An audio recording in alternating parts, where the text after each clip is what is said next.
So I really do it at night, and he plays on the night. But I need to do it more like when I watch TV, when I'm on my computer all day. So You'll do the intro here. 98 is next. Okay. No. Let's see. What? Hi guys, and welcome back to Anchored at Peak Performance Fitness Facility. Bum, bum, bum. It's the first time we get to say that. It is. We might change the name of the show. Maybe. We'll have to come up with something clever. Do you have any ideas? I'm Coach Corian. I'm Coach Dave, and we have a special guest today. Who are we talking to? Hi, I'm Heather Peterman. I'm an acupuncturist that's hanging around the gym recently. Dr. Heather Peterman. Yes, ma'am. Yeah, you just got that this year, right? Yeah, during all the not too long ago. craziness. Yeah, it was about a 5-year journey, 6-year journey to that, 13 years total, so. Use that title, girl. Yeah. Use it. My party got canceled, so I'm refusing to celebrate. Well, as soon as we can have a party. As soon as they lift some of this stuff and people are healthy and we figure out what's going on with the virus. We're having a giant review, just like Yep. everybody else in life. Reset. How weird would it be if we woke up? I know there's like the memes that are like if we woke up on our New Year's Eve and you, all of a sudden you hear like, yeah, we do. But how weird would it be if we woke up and it was like January 1st, 2020 again?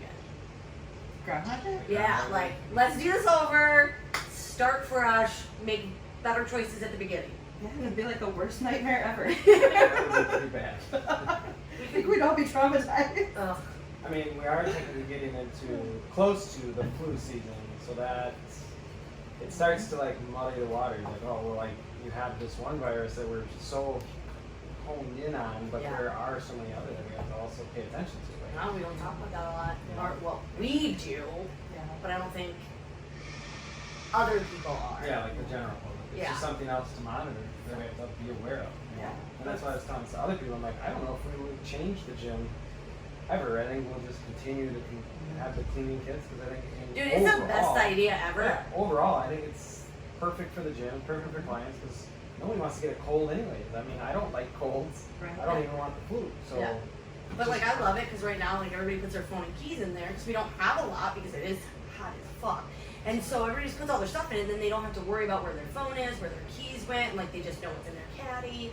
So I think it's a great idea to keep. So I think it's a good thing that came out of all this is that people have a different awareness when it comes to being a little bit more cognizant of sanitizing things. And I think we've seen a lot of changes out in the public too, where stores are going to be a little bit better. Hopefully we'll have a better cold and flu season that way and people will protect themselves. Like people who are immunocompressed or suppressed will continue to wear the mask and avoid places where they haven't before. But we're really seeing this big concern about like, is it cold and flu? Is it like a regular upper respiratory infection? Where do we draw the line? Testing people for COVID, there's a lot of that happening. yeah. But the bottom line is everybody's got to bump up their immune system. What they need to do to get healthy now. And people may not realize what they need to do. And so that's what we're here to talk about today, right? Good segue, right into what we're doing. It's like you know this or something. So as people know, Dave and I talk about owning your health all the time. Like it is on you to protect yourself and make sure that you are eating healthy and getting regular activity and all that sort of stuff. So lots of people have heard us talk about I do health coaching, he does mobility, because that's all part of keeping yourself healthy. And you use acupuncture as part of that, plus a whole slew of other things. But right. Yeah, so acupuncturists specifically, put needles in people's bodies to boost their immune system. But what a lot of people don't know is acupuncture is just one small part of a whole system of medicine. So including nutrition, movement, mindfulness, all of these things, and you really need all of those components to stay healthy. And when you look at like what's happened to people and what we're working with here in the gym and seeing our members, the stress has taken such a large toll on people, and their bodies aren't as healthy as they need to be because their bodies are utilizing what they would need to build their immune system to just keep them going. Yeah. The body's kind of going into survival mode. So we see people that have vitamin C that's really depleted, really low levels of nutrients that are going to keep them healthy. And when that starts to happen, we look at adrenal fatigue and dysbiosis or leaky gut as two underlying causes. And we're seeing that pretty globally now. So I know we wanted to kind of touch on that and talk about maybe what the symptoms are. Yeah. So we went over it a little bit in our restorative healing acupuncture class that I was a part of yesterday, and I thought you hit it you touched on a very important topic that like not everybody understands. the effects of stress and how it can play on the body. And you also said like, hey, CrossFit or working out is a great way to do that stress, but it's also very like it's a stressor. It's on the body. Yes, so yeah, you're stress. relieving your stress to getting it out.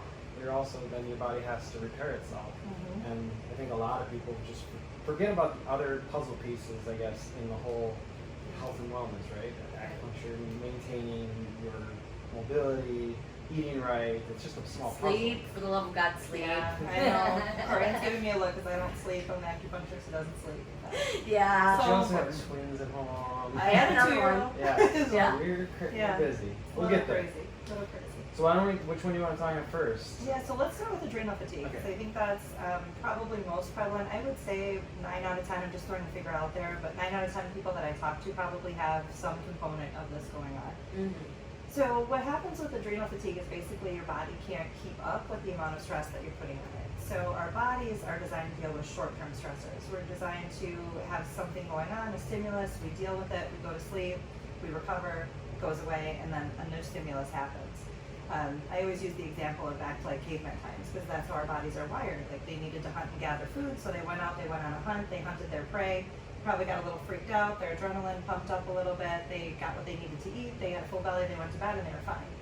Our body never gets a break from that now because we're like, our bodies are still wired like cavemen, but we're living in a situation where we view everything as a fire and everything as like we're starving and need to eat. Yeah. So like, you know, when you talk about like what are the important things to accomplish, what are the not so important things to accomplish, we don't really do a good job at differentiating that.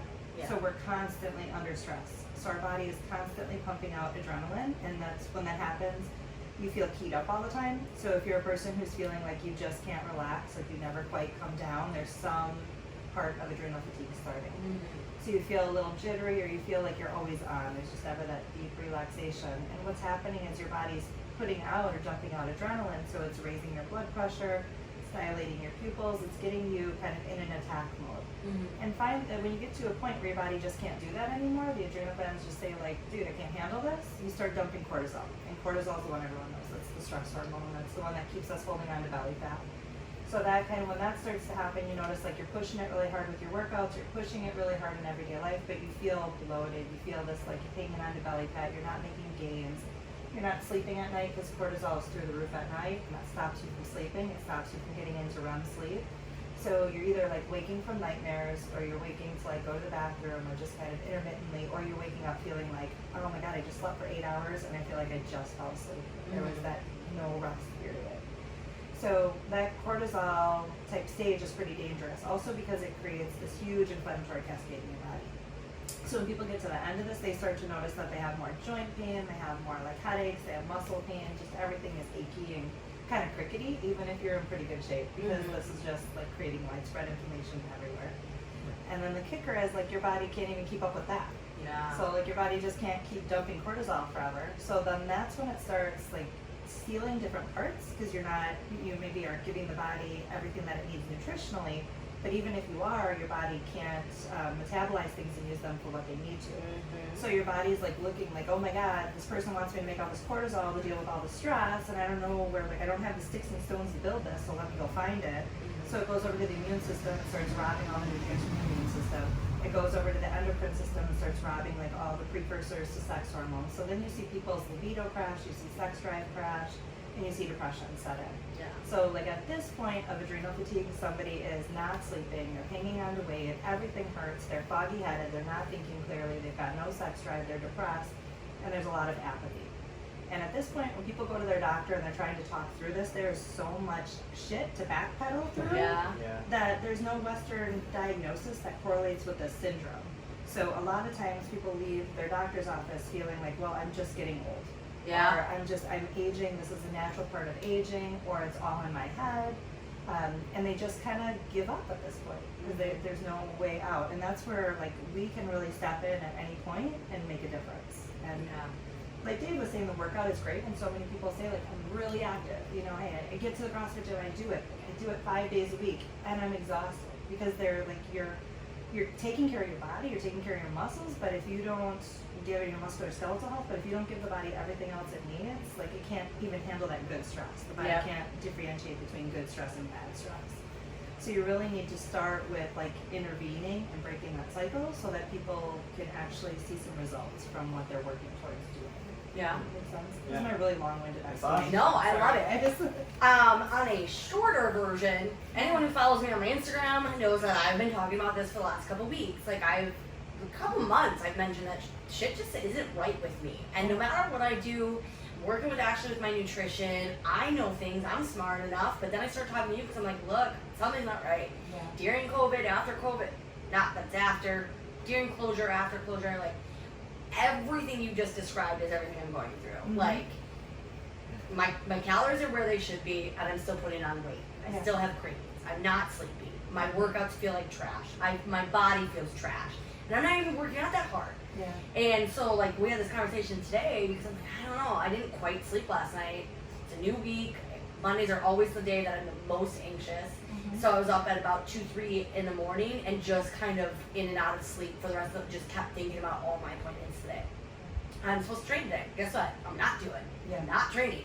I'm gonna go walk on the air runner, walk outside, do something like that. I still need movement. Mhm. But I'm like, you know what? Last week I tried to work out on Monday when I wasn't feeling it and completely burned myself. Like during my second set, I got in my brain it was like my body was hitting every red alarm it could possibly reach for. And so I was like, stop. And then I could not sit on the toilet for 4 days. And I was like, who? This is like I just started CrossFit and this is not who I am. Yeah. Yeah. So, Yeah, you're touching on a really good point. Like your digestion stopped because your body is like going into survival mode, and that's often what happens. So people will either get constipated or they'll get diarrhea because their body just completely stops. Your body, it's not a priority for your digestion to work. It's a priority for your nervous system to work. And that waking at like that 3 o'clock, like I hear that if I could go back and record it all the times, like I'd be a millionaire. Yeah. Like people say I wake between 3 and 3:30 or 2, it's that 2 to 4 a.m. If you're waking up between 2 and 4 a.m., your cortisol is too high. And there's an issue of this like being flip-flopped. So that's like such a common thing, more so with women than men, but absolutely across the board. So I have noticed Dave has always been a good sleeper since we met. But I would say the last couple months, you more often than not are like, I'm not, I toss and turn, going, I was too hot last night. No, granted it was hot in our apartment, I don't know why. But more often he is starting to complain about sleep. I'm like, well, you usually, like, you're the better sleeper of the two of us, and always have been. Well, a so lot of times it's me. she's a furnace. yeah. She's like super hot in it. So then and I naturally am a hot sleeper anyways. Like, so I always like to have air circulation. Have a fan or something, even in the wintertime. I like to have circulation. And right now we don't have a ceiling fan in our bedroom, which we're working on, but and we keep the door closed because we don't want the animals in there. And they're not sleeping on the bed. That was the best decision we ever made. Because then you're getting woken up by dogs. By dogs, So it's like, no, you're out. You have the living room. We're having our bed, and we close it off. And then We have to fight because the cat, Rachel and Blair's cats do this too. Try We to wake get- up and go to the bathroom, and in the dark they try to run in the bedroom, and I'm like, no. Yeah. Our dogs always slept in our beds. So We Tried to kick gave her up. out, so Yeah. we curved it. Mhm. So that's been an issue. But But anyway. so that's one of them. And then, but because I like circulation, and then she's just burning up. Like I feel it. So then I'm laying there like, holy cow. Yeah. So that kind of sucks, but like trying to find alternative sleeping situations. I mean, my house is a mess. Yeah. 3 kids, under 4, all 3 kids at some point wind up in our bed. Yeah. I usually, like, if we had a fire in our house, God forbid, I don't know where I would find everybody. Like, half the time, my husband is in one of my son's beds, like, one of the kids is in my bed, somebody's on the couch, because everybody, like, gets hot and heated up and kind of, like, moves around. Right? So then I'm up all night, like, trying to figure out where the hell everybody is. Yeah. Because a mom's mind, like, just can't calm down until you know where everybody is. It's like you have this thing that wakes you up. Yeah. So you gotta try to find ways for everyone to, like, be happy. So I sleep think- hygiene's important. Yeah. Fan. I think once we get the ceiling fan, so it's like capped for it. They just didn't put it in there. They said because we moved. They said you can buy one, and once you have it, we'll put it in for you. Nice. So we just have to find one. We just haven't found one yet. But yeah, I think that the biggest thing, like I was telling Dave, is since we found CrossFit, which I love, I have never, other than vacations here and there, not Metcon and probably done some additional work since we found CrossFit. I think after the first 6 months we were adding in additional workouts. I'm working out 5 to 7 times a week depending on our schedule, plus the added stuff, all of that. So I don't I don't think that that's to blame for where I'm at, but already having that high stress on my body, and then we went into owning the business and doing all of that, I've just kind of been playing at this even keel level, I feel. Yeah. And then with this year and COVID and it was like the last straw. Like my body's just like, nope. Right, and it's definitely not to blame. Like, you know, my mentor, one of the guys I always look up to, I talked about him yesterday in the class, the Tai Chi master guru, his quote is movement is medicine. Like, movement is the absolute best medicine you can have, and I'm a big supporter of that. So like a couple people that I've worked with here have asked me, do I need to scale back my workout? Should I keep going? You know, my response is always like, yes, keep going, because that piece needs to be there. Like, please don't feel like I'm pushing my body too hard, I need to stop my workout. What you need to do is start adding more of the good stuff in. So like working out is really yang energy. Acupuncturists look at everything as like yin and yang. So it's a very hot, high active activity, especially CrossFit. It's that burst kind of movements. So our body's a balance between yin and yang is hot and yin is cool. So if your body is like too hot, you're saying she's a furnace energy, like it's hot, it's all yang, you need to cool it down. So rather than looking at like I need to pull back on my workouts, like you could look at like I need to do more yoga, I need to do more like yin nourishing exercises to build that aspect up. Because it's not so much scaling the yang down, because that's how you're wired, it's about building the yin up so that things come back into balance. It's like going for walks, yoga, just sitting by the pool, meditation, all of those things are like feeding that side of that energetic shift. It's so funny you say that about like the not being able to relax. And you know, we've been really trying to keep the weekends. We moved, we went camping. So this weekend we were like, gonna just chill. And we went for a walk at Pat's Saturday morning, and then we were in the pool. But like, here I am, I'm like, okay, we're gonna do the pool, we're gonna play video game, we're gonna watch a movie, we're gonna hang out together, we're gonna grill. And then I was like, oh wait, girl, you still have another day off tomorrow. I was like, what? Yeah, you can't stop. So I'm like, it's like yang, go. Okay, I'm just gonna sit here for a minute. Like 5 minutes past, I'm like, we done yet? Like, So for like really active, hot young people, and you're Leo, right? Yes. So it's like even more like sun, moving Fire people. sign. So it's hard to get your people to sit still. I know. You gotta just chill out. Just like Constantly. sit down, be zen, go in the woods, like go somewhere that you can't have anything to do. Like just go find some peace somewhere. Like even walking, I'm like, she's walking too slow. I'm like, walk faster. Yeah, you're gonna make everything a competition. Well, I'm like, oh, well, I want to get a good sweat on. I'm like, no. Exactly. Yeah. You need to like go wander out in the woods by yourself and sit under a tree and just listen to the birds and just do a lot of things. Just be with yourself. But that's such a key thing because like so many of us are afraid just to be with ourselves. Yes. So we're like always looking for like how do I build, like we're always working, especially somebody like you, somebody like me, we're always working on ourselves. So how do I get from where I am to the next thing? And that's like part of us, that chronic stress that I was talking about. It's a fire that we're always trying to be under, but we've got to like, no matter what your religious background is, your affiliation, go back to some like Buddha teachings of just like being present in the moment. Yeah. I remember reading a story in this book about Buddhism, and I'm not Buddhist. I'm not really anything, but it was a story that resonated with me, and it was when the Buddha took a bunch of kids out into like a field, and he had them sit underneath a tree, it's a bodhi tree. And he took a piece of fruit from the bodhi tree and he had them all sit in a circle and close their eyes, and he handed out a piece of fruit. Like the closest thing we would have to it would be like a mandarin orange. Okay. And he had them close their eyes and just taste the fruit for the first time and like describe what they were tasting, and just they couldn't talk about anything else or be anywhere else. They just had to like be present with that. And he said that the kids, or in the story, described that the kids were saying that it was completely different than any piece of fruit that they had ever eaten, even though they'd been eating it their whole life, because they took the time to just stop and be still. And we're missing that in the American culture. Yes. We do not have that.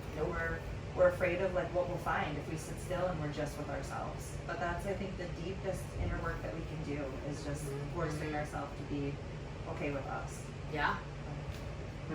I think that is a very important statement, because we are always inundated by social media and everything of people being hustlers and go-getters, and like, here I am, a female entrepreneur, and like trying to be a boss babe and like all those things, but you don't see that stuff. And I think that truly and deeply, the ones who are successful for the long haul maybe don't talk about it, or do, and we just don't see it, but all of that inner work, that sitting with themselves, allowing to be grateful for what's going on, probably meditation and yoga and all of those things go into that long-term success, because we can all be successful in the short term. Absolutely. But you're going to burn out if you're doing it the wrong way.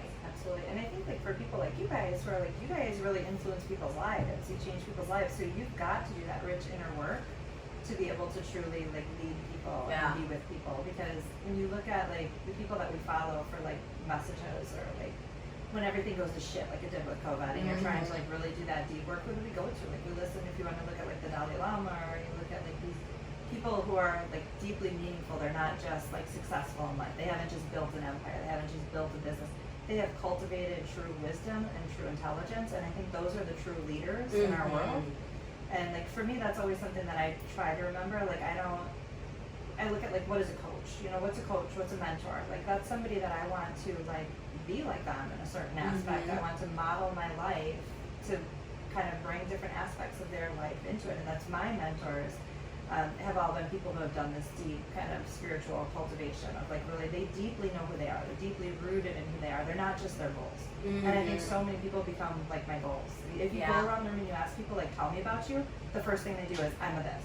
Yes. I'm a this. This is my name. This is my age, and I'm a this. Like, but who the hell are you? Like, I don't care if you're a doctor. I don't care if you're a janitor. Who are you? What is that inside? Yeah. And I think if we took more time like doing that work and cultivating that work, we wouldn't be so obsessed with how we get to the next step. We would just naturally go to the next step because we would lead ourselves in that direction.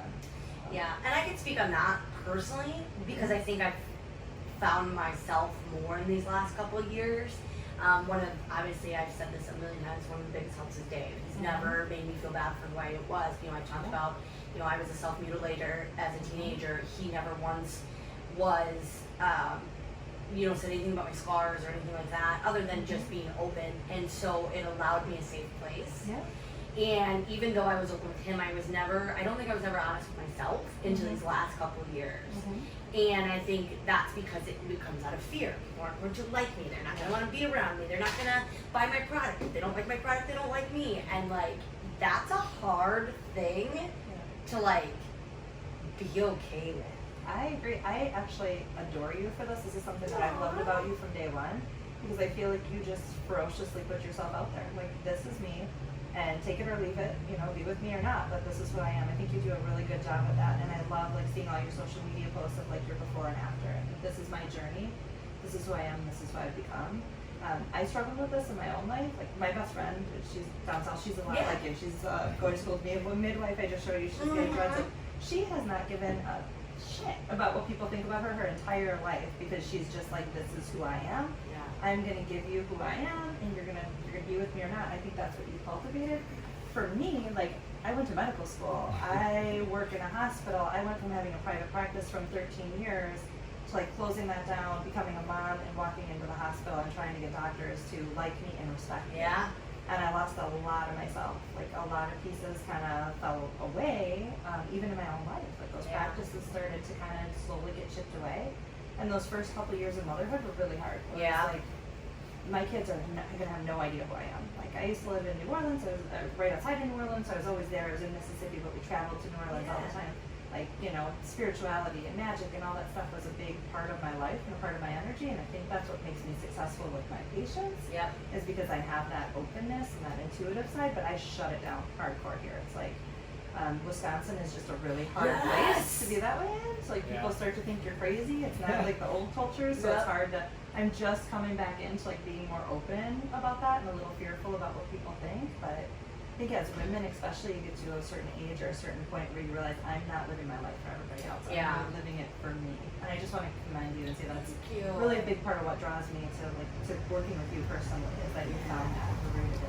I will tell you, girl, not until the last couple years. Like, I didn't post on Instagram much almost till Rachel was here. I was like starting to dabble before she got here, but Rachel's really brought a lot of me out too, because she is so fiercely herself. She laughs at herself, she has fun, and she enjoys it. And like, again, just that added, like, having a female friend that also doesn't judge me. For sure. Like, because I've done some dumb shit, I'm not gonna lie. And she just laughs with me. She doesn't laugh at me, she doesn't make me feel bad, none of that. Dave doesn't make me feel bad. You know, and I think that is cultivating that here. You know, I kind of told you about Brooke and what she wanted.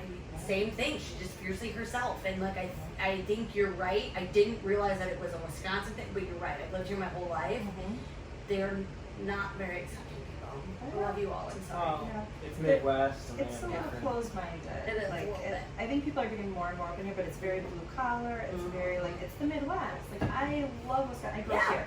I grew up here, and then I moved away, and found myself. And I found like, you know, Mississippi is like that too. But when you can cross the border into New Orleans, you can be whoever the hell you want to be in New Orleans, Yeah. and nobody cares. And so it was really hard to like live there in my early 20s, and then come back here like, oh crap, like, you know, people are really gonna have something to say. Yeah. But I think that there are so many people living among us that feel the same way right here in the state, and we're all just kind of hiding behind a little veil that we're afraid to drop. So Well, maybe COVID will drop the veil. Yeah, well, just think of this. We've been doing these restorative healing acupuncture, and we weren't quite sure, we're like, how are people going to feel? Yeah. And they're selling out. Yeah. And people want more. And all the other things, I've had people, you brought up, you were talking about doing sage. Sage ceremony.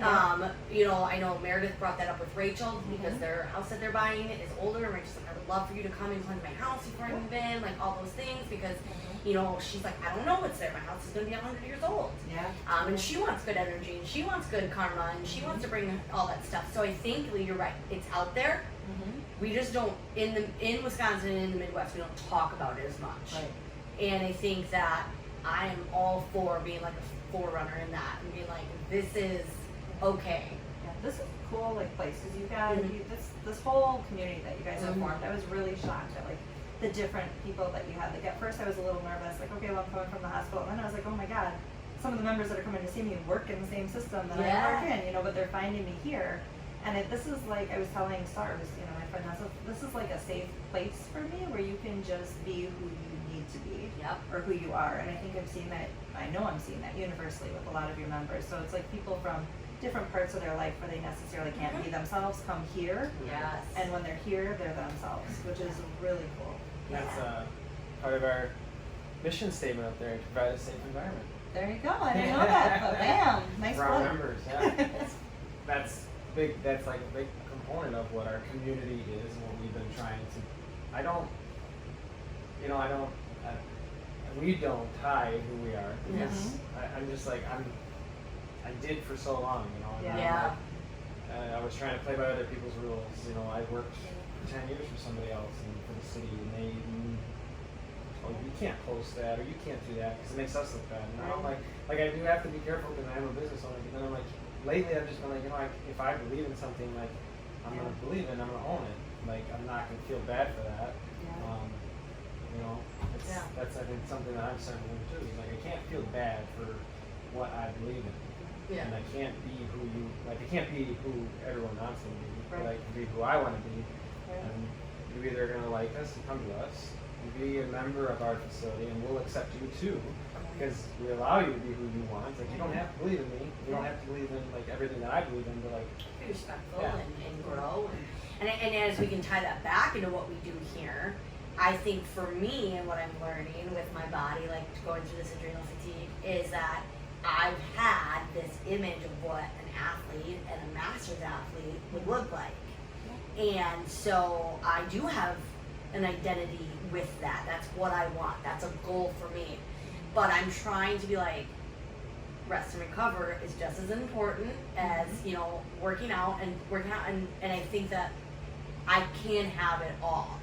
I don't need to be what I think an athlete is, beating my body up and, you know, eating these perfect meals and all this stuff all the time. I need to listen to my body and what it wants, and I can still have all that. Sometimes it's just dropping the facade of like what we think we want to be or what we have in our head, or like, you know, Dave, kind of hit the nail on the head too. Like you worked for a place where you felt like you had to be somewhere else. And like one thing that I've noticed in the hospital, like there are like, you know, rules and regulations and stuff like that you have to follow, but like nobody ever told me that I had to let go of those parts of myself. It was my own, like, if I'm going to step in here as a doctor and live up to the standard, then I have to conform. But that was my own thing that I put on there. And like my mentor was the head of our department. He's never once put on the facade. Like he goes and like does his like Bruce Lee spiel in front of all the ologists, right? So, like all the oncologists and cardiologists, all the big guys, and like everybody loves him. Yeah. But he's just so comfortable in himself. So it's like, you know, what you're saying, Corian, like allowing yourself to explore that side of yourself with some forgiveness of like, is this vision truly what I want, or is it just where I'm holding myself? Yeah, exactly. Like, in order to be a successful gym owner, health coach, athlete, like, this is what your life should look like. And I'm like, but that's not always real life. it's not always real life. And I hold on to it because one of my favorite Masters athletes, she doesn't compete in Masters. She is just a regular games athlete. Well, she isn't now, but she did Titan Games. Is Marco Alvarez. And she, a couple years ago, started her own winery and has her own vineyard and stuff like that. And I'm like, okay, well, that girl has a six-pack and drinks wine all the time. So she is not idle.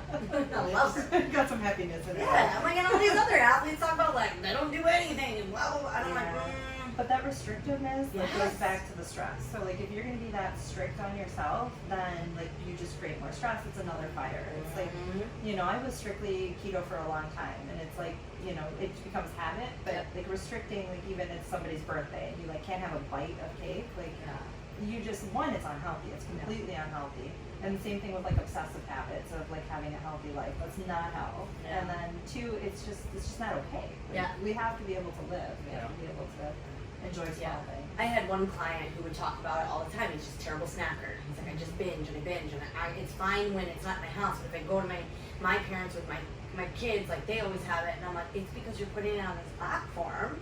So then when you have a bite, you're like, oh fuck, I already. It's like you can't touch it. Yeah, Right? and so then you just go crazy because you're like, I'm never gonna do it. I'm like, take it off the platform. Right. Like if you want snacks, have snacks. I don't care about shit. Exactly. And like the more I allowed him that freedom, the less he wanted that stuff, and the less he would go off the rails. And now he's like, oh, I can just have it and leave it, and it doesn't matter.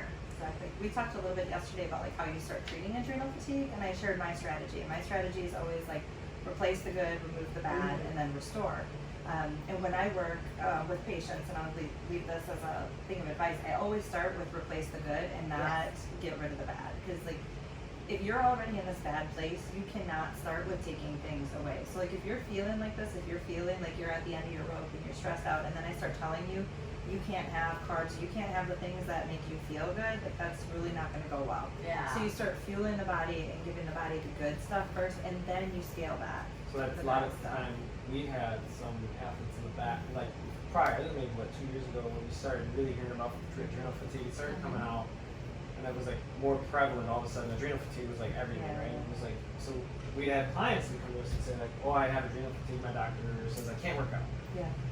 So they'd have to go on freeze, and it was like, They couldn't do anything because like if they rode a bike, it would spike their levels, and they'd be like, see. so it kind of goes with what you're saying. Like you can't just because it's something they really love. So, So then the depression set in so bad. and they'd be months of just like, and then they're just gaining weight, and then they're getting even more depressed because now they can't even do anything. Doctor said, you know. Yes. Interesting. So we see that, and I'd be kind of surprised. I'd be shocked if a doctor actually said that. How I know the doctor? Because most doctors Maybe it wasn't don't doctors. agree with adrenal fatigue.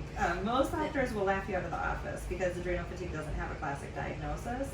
So It might have been some of their health coaches they were dealing with. that's probably Maybe it. that's what it was. More like people that don't fully understand it. But doctors are guilty of like, okay, so you got to understand if you're going to see a Western doctor, you got to understand they're a professional living within their own parameters. They can treat you by giving you medicine. They can treat you by doing surgery. You can get through medical school with taking like 1 semester in nutrition. So they don't really understand that. So we're kind of expecting them to do something that they're not really trained to do. And I don't think that's fair either. People like really get down on Western doctors because like they don't have the tools that they need to address something like adrenal fatigue. Which is why we have specialists Exactly. for all these And different which things. is why we have integrative medicine. Yeah. So integrative medicine was pulled in to like fill these gaps. So what you do see is like people with bad knees, like really arthritic knees or really arthritic joints, coming from the orthopedics and saying like, I can't do high impact exercise, I can't ride the bike, I gotta scale back on my classes because they don't want to do more damage to the knees. And a lot of times that comes in because the doctors don't feel comfortable giving people parameters, or they tell them you need to go to PT and the PTs do this, like to just stick with my workout. And I think that's where I have issues. Like we need to keep people moving, we need to keep people enjoying the exercises and the things that they like in life. So I agree and I disagree in that like I absolutely see that happen. Like I had somebody the other day come to me, like she really needed acupuncture and her doctor told her she couldn't have acupuncture until they figured out some tests. So this doctor in actuality just didn't know what acupuncture does and didn't know if it could be harmful. and he's so stressed that he didn't have time to look into it. So when I picked up the phone and called him and said, hey, what the hell, like, you know, this patient needs this is counterproductive. He's like, okay, well, tell me about it. Tell me what the risk is. Tell me what the benefit is. Yeah, absolutely, she can have it. So, like, I push people, if you're seeing your doctor and your doctor is putting limitations on you that you're not comfortable with, push where those limitations are coming from and try to work with them, because it may just come from them not having the right resources, and that's okay. Like, and that's absolutely the argument we fight with CrossFit, especially when it comes to injuries. People are like, oh, well, you can't CrossFit because you're going to hurt yourself more. And I'm like, but we are smart and we'll help you not hurt yourself. This is your area of expertise, so let's but that's been something that we've been, I don't know if that's a struggle or just working towards the past couple of years, was trying to make relationships with anybody that can. So like doctors of physical therapy is our preferred physical therapist. If somebody's doing something that we can't deal with, you know, like go see them, or Daniel's chiropractor, because they took the time to sit down with us and have a meeting in this office and say, tell us about what you do then. If you want to partner with us, what do you do? Right. And we brought them through, and then, you know, like showing them the way that we help people with injuries, and like, somebody comes with this is what we do. We break it down, we work with you, we work with, you know, mobility programs. With somebody's injured, we're going to do this, and if we can't fix it, we're going to send them, we want to have that partner. And then I think when they understood that, they were like, okay, you know. So it is hard, you know. You have a doctor who maybe watched something on ESPN, doesn't do CrossFit himself, and all of a sudden it's like, that's scary, and I don't want you doing that. Like, and you're also dealing with that stigma. Like, you know, the first time I met you, Dave, I was like, I don't want to become like this super bulk, like, you know, I don't want my body type to go this way. Because in my mind, like, you know, people that I knew that did CrossFit were just like really great athletes. They were really bulky. They had a certain build. That's how their body was made up, and I didn't want to go down that road. That's not what my goals were. Right. So, but it's those stereotypes that you're fighting against, and so I think, like, even, you know, working where I work, I know it's like, you know, CrossFit. When you hear that term, you think of like really intense, you know, lift until you can't lift anymore, blowing out joints. That's just kind of, and that's a not true stigma. It's an old stigma. You guys absolutely don't do that. I'm so glad that we took the time to sit down and talk the first time, because you guys do such a great job at scaling back. Remember and you called me, you had a lot there. of questions. I called you first and couldn't talk because my kids were screaming. I do remember that. I called you guys when I was like at the, like, I was postpartum, my daughter was like still nursing, it was just crazy, and I was like, I have to do something or I'm gonna end up in a hospital bed with a total breakdown. Dave, you called back and I was like, I'm sorry, I can't talk. My kids were screaming bloody murder. I was so shocked when you guys called back, and I was like, okay, if they'll live through that phone call, I'm going in.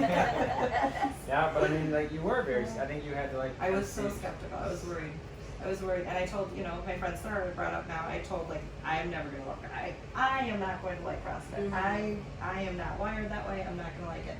And she was pushing me to go. And then my friend Yovanka was a power lifter, and she was like, oh my God, it's so empowering. Go, go, go. You need to get yourself back. So I, like, begrudgingly was listening to the advice of my friends when I called you guys. And I'm so grateful I found it, because I really didn't get to come here that long before the COVID shutdown. So it was a short amount of time. Yeah, it was maybe like 2 months, maybe. Yeah, maybe 6 weeks. Sometimes like side of vacation in there. But in that time, I totally like felt grounded in myself almost immediately. I was sleeping better. I felt strong. I was handling stress better with my kids. Like, it became my thing. And when we were closed, like, I keep on telling Johnny, like, I've got to get back to the gym. I've got to get back to CrossFit because I need that in my life. It's something that helps me feel better in my own skin. So I'm so grateful. Yeah, and we have tons of things. We talk about this all the time. You know, we have to talk today because we're going to work together with the nutrition, and obviously you're working with me with acupuncture. But you know, we talked about you not being able to get in with those kids. Like, I'll help you with at-home workouts. Like, I'm going to give you some fun things to do. And I think that, again, people have the stigma that in order to get results for whatever they're looking at, it's like, this is the only way to do it. And I'm like, it's not. There is, and I'm telling myself that as well. Like I said, I'm taking today off. Like, it doesn't have to be one way. Right. And so I think that is something that I think you're starting to get through with acupuncture. We're starting to get through with CrossFit style workouts, you know, and all of that stuff. And I like that we're coming together to help further, like, this knowledge for people. Yeah, so what does, like, we talked about what adrenal fatigue is. How does acupuncture help that? Yeah. We got our candidates. So they're both looking at me with really big eyes right now, guys. So acupuncture just kind of rewires the body. So that's the question that we get all the time. Like, why does acupuncture work? What does it do? So I always say acupuncture works for almost every health condition out there. There's really not any condition that acupuncture isn't helpful in. And the reason that is really simple. It gets rid of inflammation. It gives your body a temporary break.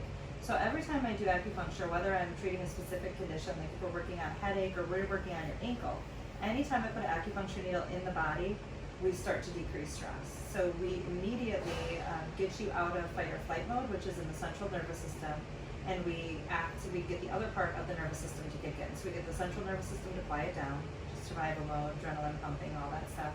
And we get you into the part of the nervous system, the parasympathetic part that deals with rest and digest. So if you can't do it yourself, acupuncture kind of short circuits that. Once the acupuncture needles are in, it starts to stimulate the release of serotonin and dopamine and GABA, all the good feel-good hormones that our body is depleted of. So for that time that you're laying with the needles in, your body is out of dumping adrenaline, out of dumping cortisol, and it's back in rest and digest. So that's the place you never get on your own. It short circuits it.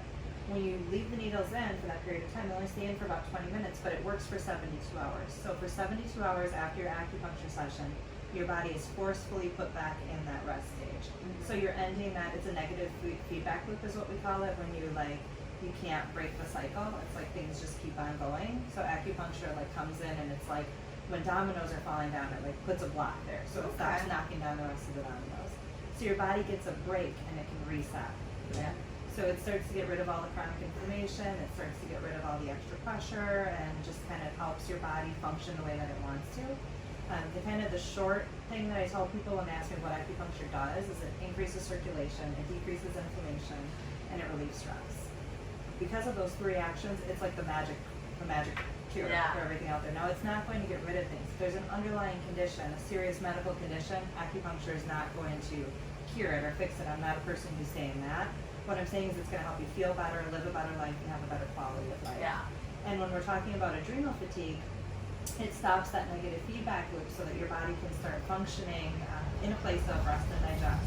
And after working with a couple acupuncture treatments, acupuncture kind of like every treatment builds on the last one.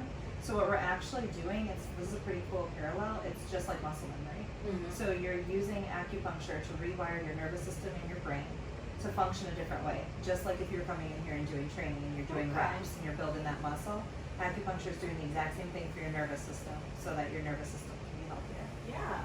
Makes sense? Yeah. Yeah, I like that a lot. And I think that too has become a norm in our society, is this constant reactive state. Putting out fires, putting out fires, putting out fires. I was just talking to Dave before we started this podcast, that is my client's biggest struggle is most people understand how to be healthy, right? Mm-hmm. Their struggle is how to implement it into a system and a process. I came to you today. I teach people this every single day. This is what I do. This is my mastery. I can't do it in my own life. We can't be our own person. We need somebody else to step in and do that for us. So it's so we have to put our egos aside and say, help me. Even if you think you're an expert, you're not an expert in your own journey. Yeah. So, and I think, what you said about acupuncture is great. It's yes, we are stopping this fire, but we still have to figure out what started it, right? And then address that. And that's what we both help people do. It's okay, now that we're not coming from a reactive place, how can we make everything else better? So getting to sleep, eating healthy, activity, releasing some of those daily stressors, and sometimes people we gotta have some hard talks. What is stressing you out in your life? Yeah. I had a client who her boyfriend broke up with her, and then she realized after the fact how much he was inciting her anxiety. Yeah. And then she was like, oh. And you hear that all the time. I'm with good. Divorces and stuff like that. Yeah. But she held on to something. Not that he was bad for her or anything, but just made her anxious. Yeah. Change is really, really, really hard. Yeah. So when we start looking at those big changes, it's tough. I always tell people we have to heal and rewind. Your body didn't get to where it is overnight. It's not going to get better overnight. So you've got to give it time, and you've got to peel back the layers. It's like pushing the rewind button. You got to go back through every single frame until you get back to where you started, and then you can start restoring and rebuilding. But you've got to rewind all that first. And then it goes back to that addressing those, sitting by myself. Why am I obsessing over snacks? Or why don't I make it to the gym? Or why do I allow myself to only get 3 or 4 hours of sleep? Those are all realistic things because those are all choices you are making. For sure. And so if we can address why those things are happening, then we can address the action items to change that. And I think that's what I work with the most with people is like, okay, here's the obstacle, Mm-hmm. or here's a goal, but what are the actions? Yeah. Because those are what we're like, I could sit here and want 6-pack abs all day long, but Right, wishing right. for is not going to do anything, Yeah. right? So what are the action steps I need to do? Yeah, and identifying the why. I think Yes. is important. Like I think that's where a lot of people miss the mark, is Mhm. not identifying the why. Because like, Yeah. you can give me action steps, or you can tell me like, okay, I want to have 6-pack abs, and this is how you get there. But if you don't talk about why you want to have 6-pack abs, that's an easy goal to throw away. Like, you guys helped me recently. I just sent you guys a message over the weekend where I couldn't get myself back in here. Yeah. I was terrified to get back in here. I've got a sick brother, I've got a sick mom, I work with sick patients. I felt like the weight of the world was on my shoulders. And so for the last 5 months, everything's been falling apart. And my why was because I was protecting them, not realizing that I was falling apart in the process. So I was giving myself permission to walk into a hospital where everything's coming at me to take care of them, because it's easier for me to be in a caregiver role. But you guys just kept on talking to me, and I don't know what clicked, but it was like, why can't I take care of myself? And then like, what's going to happen to everybody else? What's going to happen to me if I don't take care of myself? So giving myself permission to walk in here and let go of those fears. And if I could walk into work and take care of everybody else, why couldn't I walk in here for myself? Yeah. It's like that why piece was huge. I think that why is very huge, and I'm more often than not when I'm talking to clients about their why. So your biggest thing was that, you know, you're this caregiver, and if something happens to you, you can't be a caregiver. Right. But you But were something making was that happen happening anyway. Exactly. Which is normally what happens with my clients. I'm like, Yeah. you're literally doing the exact thing you don't want to be doing, Exactly. but it's not in the way you think, so you don't see it. Exactly. I'm just here to help people realize they are probably doing what they already don't want to be doing. Exactly. And that's like pretty common. I mean, Yeah. it's like a big thing. Super common. Yeah. Yeah. And so thank you guys for that. I'm happy to be Absolutely. there. I come to one workout, everything hurts. And I'm happy to be back. That was a rough one, I'll be honest. Like, Yeah. My arms are still sore from that one. So Yeah. I scaled it completely back, and I woke up like, I told you you're gonna be sore though. Yeah. That you're using muscles we're not used to. Good rule of thumb, 10 classes. Yeah. Right? If you come to 2 a week, that's 5 weeks. If you come, 5 a week, it's only 2 weeks. But 10 classes before you'll start feeling back in the routine of Yeah. things. So, Well, we've talked for about 47 minutes. Corian's got to run home because there's a bad storm coming. yeah, so I gotta go save the fluffer. I'm nervous. Aw. She's Yeah. got to come here because it's supposed to be really bad. Yeah. And then I got an appointment with you for gua sha to take Yeah. care of you. Yeah. Um, Thank you. And then I think maybe what we'll do is, I think this is like, it was fun, I enjoyed it. Yeah. But maybe we'll have you back in and talk about Yeah. leaky gut syndrome, like on our next one, if you have time. Sounds good And to try me. to pinpoint that, and then we'll have a segue into our next podcast topic. So we Yeah. talked about adrenal fatigue here, and we'll talk about the leaky gut and how that can be tied in everything. Yeah. Yeah. Couple things for clients, members, anybody who is around here. We have another restorative healing on the 23rd of August. We're going to try to do these regularly. There is limited spots, so go ahead and if you have the Push Press app, you can sign in there. If not, get a hold of us. We'll send you the link. That, and then Heather's got a YouTube channel just like we do. Yeah. So go find her. Is it just Heather That's Peterman? Dr. Heather Peterman. Yep. Instagram, all those fun things. Same tagline. We try to share things all the time. If you're not local and you're looking for an acupuncturist, I'm sure you can find them. Look around, do some research, and find something. And I think it's just like anything else. You do have to find someone you connect with. Absolutely. So don't be afraid that like if you look at one, you're like, I don't know, like find someone you just feel good about, you have the good energy with, and just see what's out there, guys, girls, ladies. All right, that's it then. Thanks. All right. See you See you next next time. time. Bye. Yeah, I don't know. I'm like, Felt like right we now were there's doing like another- 100-mile-an-hour wind, and we have stuff out on our porch, so I want to like bring that inside.